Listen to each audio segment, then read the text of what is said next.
A headline really is like a promise. It's a promise that when you read this first headline, whatever it says, there's going to be more information below that's going to answer this thing that we've talked about in our headline. There are some different ways to do headlines. The three main types are social proof or piggyback, a threat, or a gain headline. And we're going to talk about each of these individuals. So when it comes to a social proof or a piggyback headline, here are some good examples. Why I use olive oil and you should too. So immediately there's a couple things being promised.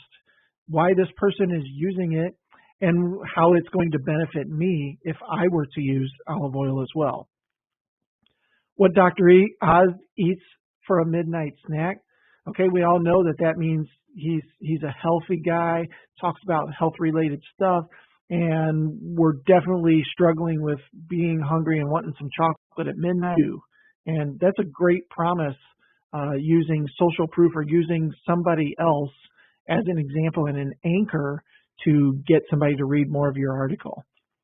The new WordPress plugin everyone is using, even if this was the new whatever everyone is using, just the idea that, I didn't know about that, or I'm going to find out if I do know about that, and I'm going to click and I'm going to read that particular one. Threat headlines. Sorry, I lied to you. That's a great one. That's a great subject headline for a newsletter. I did something similar to this once and had a huge open rate on my newsletter that month because it immediately sparked people's attention and made them, what did Will do? How did he lie to me?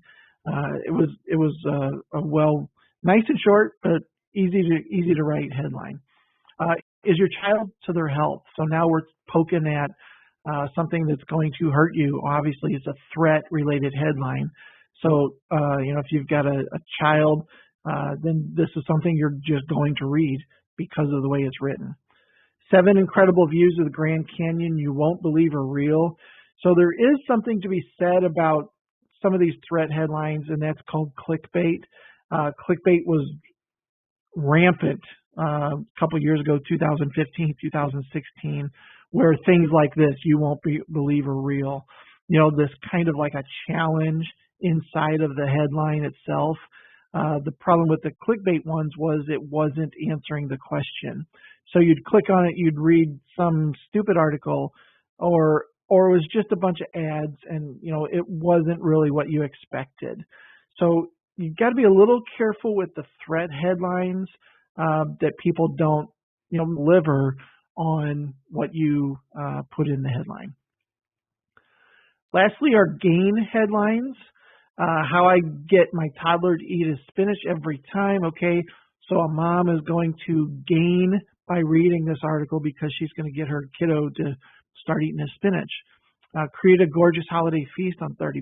Okay, I'm going to gain by not spending all my money, and everybody's still going to be impressed by my fantastic holiday feast.